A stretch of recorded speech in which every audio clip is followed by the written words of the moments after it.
복된 날입니다. 주님의 은혜와 평강이 가득하시기를 축복합니다. 고린도후서 7장을 봉독해 드리겠습니다.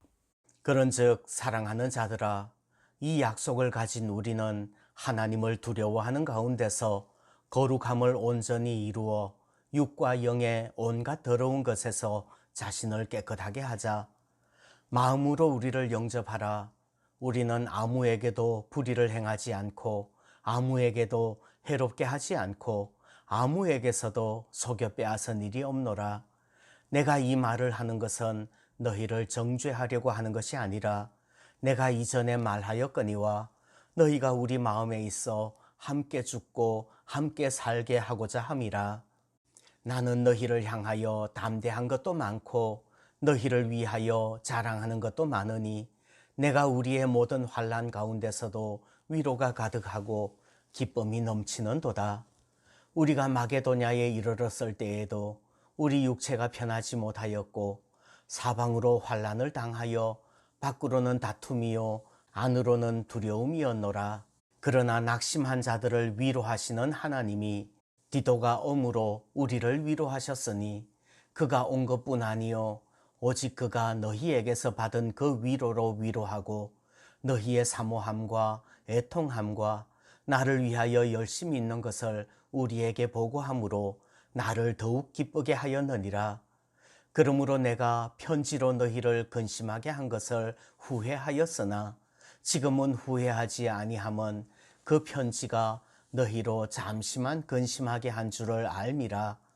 내가 지금 기뻐함은 너희로 근심하게 한 까닭이 아니요 도리어 너희가 근심함으로 회개함에 이른 까닭이라. 너희가 하나님의 뜻대로 근심하게 된 것은 우리에게서 아무 해도 받지 않게 하려 함이라. 하나님의 뜻대로 하는 근심은 후회할 것이 없는 구원에 이르게 하는 회개를 이루는 것이요 세상 근심은 사망을 이루는 것이니라. 보라, 하나님의 뜻대로 하게 된 이 근심이 너희로 얼마나 간절하게 하며 얼마나 변증하게 하며 얼마나 분하게 하며 얼마나 두렵게 하며 얼마나 사모하게 하며 얼마나 열심 있게 하며 얼마나 벌하게 하였는가. 너희가 그 일에 대하여 일체 너희 자신의 깨끗함을 나타내었느니라. 그런즉 내가 너희에게 쓴 것은 그 불의를 행한 자를 위한 것도 아니요 그 불의를 당한 자를 위한 것도 아니요 오직 우리를 위한 너희의 간절함이 하나님 앞에서 너희에게 나타나게 하려 함이로라. 이로 말미암아 우리가 위로를 받았고 우리가 받은 위로 위에 디도의 기쁨으로 우리가 더욱 많이 기뻐함은 그의 마음이 너희 무리로 말미암아 안심함을 얻었음이라. 내가 그에게 너희를 위하여 자랑한 것이 있더라도 부끄럽지 아니하니 우리가 너희에게 이런 말이 다 참된 것 같이 디도 앞에서 우리가 자랑한 것도 참되게 되었도다. 그가 너희 모든 사람들이 두려움과 떨므로 자기를 영접하여 순종한 것을 생각하고 너희를 향하여 그의 심정이 더욱 깊었으니 내가 범사에 너희를 신뢰하게 된 것을 기뻐하노라. 아멘.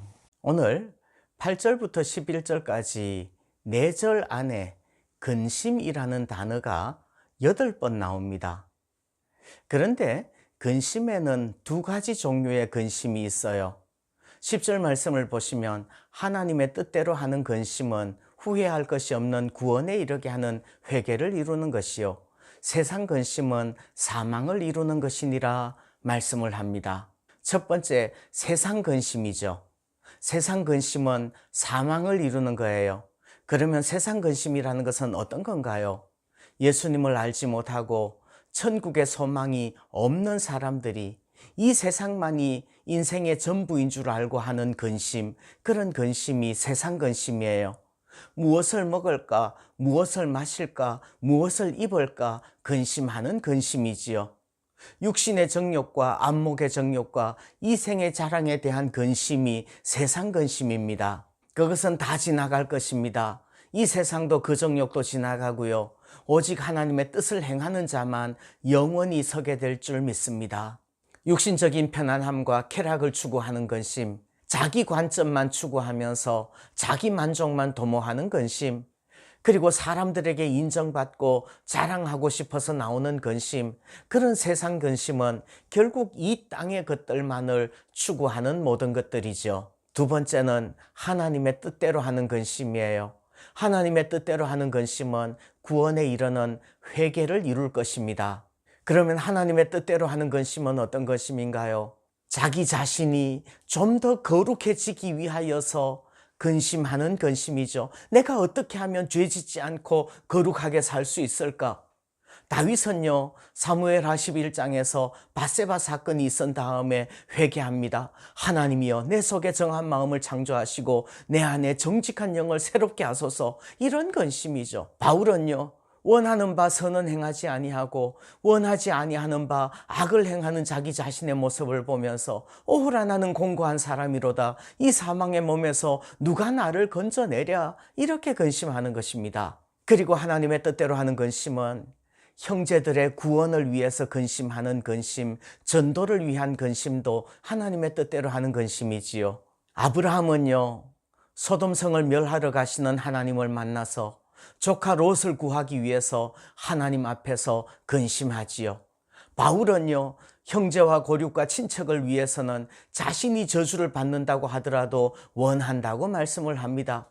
심지어는요, 지옥에 간 부자도 땅에 있는 자기의 형제들이 그 고통받는 곳에 지옥에 오지 않기를 근심하면서 기도하는 것입니다. 하나님의 뜻대로 하는 근심은 자기의 거룩을 위한 근심, 형제들을 전도하기 위한 근심, 그리고 하나님의 영광을 드러내기 위하여서 하는 근심이 하나님의 뜻대로 하는 근심일 거예요. 어떻게 하면 하나님의 영광을 드러낼 수 있을까? 우리가 말할 때 하나님이 말씀하시는 것처럼 말할 수 있기를 소원합니다. 베드로전서 4장 11절은 이렇게 말씀을 합니다. 만일 누가 말하려면 하나님의 말씀을 하는 것 같이 하고 누가 봉사하려면 하나님이 공급하시는 힘으로 하는 것 같이 하라. 이는 범사에 예수 그리스도로 말미암아 하나님이 영광을 받으시게 하려 함이니 그에게 영광과 권능이 세세에 무궁하도록 있느니라. 아멘. 여러분들 말할 때에 하나님이 말씀하시는 것처럼 말할 수 있기를 소원합니다. 봉사할 때 하나님이 공급하시는 힘으로 하는 것 같이 하십시오. 예수님은요, 하나님 아버지께서 주신 사명을 온전히 감당하셨습니다. 아버지께서 내게 하라고 주신 일을 내가 이루어 아버지를 이 세상에서 영화롭게 하여 싸우니 말씀을 합니다.